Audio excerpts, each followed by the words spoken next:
Howdy folks, Mouse here. Been a while since I posted. With any luck I'll get round to posting on a more frequent basis, and I'm starting back in with a fairly simple one. This bizarre can of spray contact adhesive.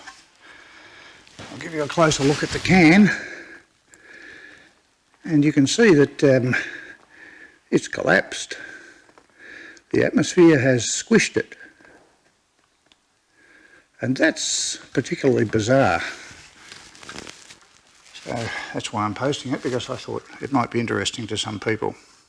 It's certainly interesting to the manufacturers. I contacted them and they want the can so that they can hopefully work out what happened to it. It's got me fascinated, absolutely. It was sitting in the cupboard, probably been in there from almost empty for anything up to about 6 or 7 years. Not that I'm a hoarder or anything like that, but in the cupboard it was in perfect cylindrical condition. And I took it out and I moved it around a bit, no problem. And then when I came to take the lid off it, put my hand on it, popped the lid, and it went scloopo and collapsed. Maybe took about 2 seconds, if that. And it did make a slooping noise, which is a technical term we engineers use. And gave me quite a start, to be honest. Not as much of a start as it would have given me if it had blown up in my hand, but there you go. So the question is, why did it do it? How did it get no pressure in there? There's no leaks in the can. Presumably if there was a leak in the nozzle, then when it first started out, being on the shelf, the pressure in here was above atmospheric. So if there was a leak, there'd be obvious glue and other rubbish running out there, contaminating the scene. That hasn't happened. So, and even if there were a leak, we're not in outer space. If it did leak, it would go to atmospheric pressure. But it's not, it's a vacuum. So, my assumption is that the glue molecules in there have been running around in the vapour phase, and they've been striking what liquid or solid glue is in the bottom of the can and sticking. They are adhesives after all, which probably means that they're very polar, that is, they're highly charged at one part of the molecule, and so they stick to each other. And I think that so many of those molecules over time have stuck in the liquid/solid phase that the pressure in here is reduced significantly enough for the atmosphere to be able to crush it. It's not a normal sort of reaction turning gas to solid. Normally what happens is the molecules in any substance, we're talking normal substances here, not quantum physics, in any substance the molecules have basically two energies about them. They have a kinetic/thermal energy, which depends on their heat, and they have an energy that makes them want to interact with other molecules. In the vapour phase, the thermal energy of the molecules is extremely high, and they're completely able to override the attraction to other molecules. And so they race around like weird little beetles, charge around, they'll fill the entire container and act essentially independently. Then as the temperature decreases, the molecules lose energy, and they reach a point where they can't ignore the attraction to other molecules. But they're still reasonably independent. And what happens is, instead of flying around independently, they stick to each other, but they slide over each other because they still have that thermal energy. And that's the liquid state. So that's the state where they will take the shape of a container, but they won't fill the container because they're not independent of each other. If you take more thermal energy out, that is, you cool it, they'll reach the point where the attraction between the molecules becomes so great that they lose that independence to flow over each other, and they stop moving relative to each other, and they form a grid, a lattice, whatever. Now that's an extremely simplified version of it, but basically that's the way it works. And the thing about that is, it might have happened here, but the problem is these things are thermally reversible. If you freeze water to ice, if you heat it up again, it becomes water again and eventually water vapour. And the same would happen in here.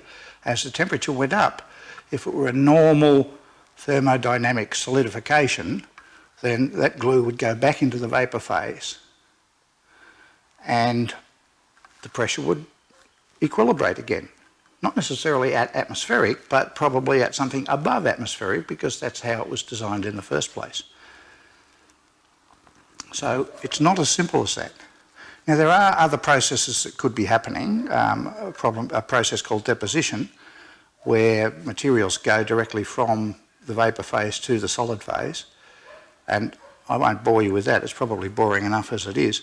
But the thing about deposition sublimation is that it's also a thermally reversible process.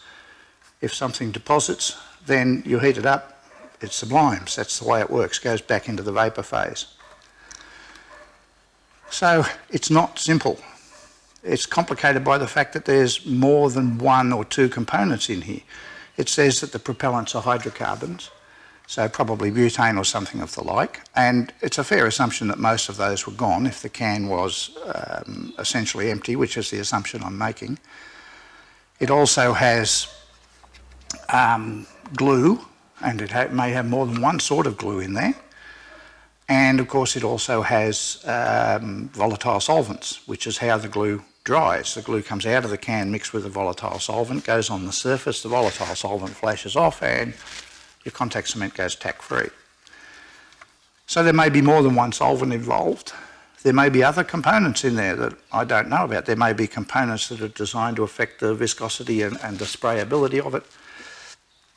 It becomes a very complicated mixture that's in there, and the physics becomes complicated as a result because they will all interact with each other. The other thing that affects it is that this is not isobaric. It's not happening at a constant pressure, which a lot of things that we're used to in day-to-day life do because they're open to the atmosphere in some form or other, but this isn't. And so as, whatever the mechanism, as some of the vapour phase turns to solid phase or liquid, then the pressure in here reduces. And the reduced pressure changes the interrelationship between the vapour phase and the solid/liquid phase, and it changes the potential for those molecules to actually go into the solid or liquid phase. So what essentially in the first place looks like, you know, simply I've stuck it in the freezer, it actually ends up quite a complicated process, and I don't know what the answer is.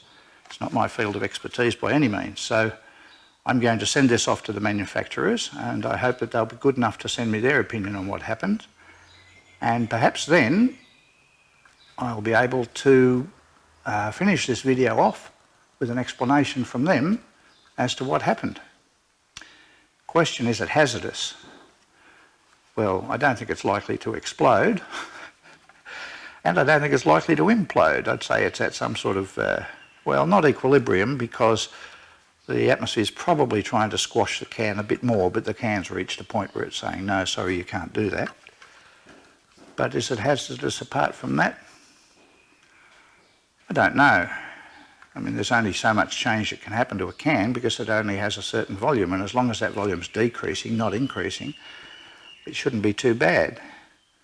But whether it's hazardous or not, it's something that shouldn't happen.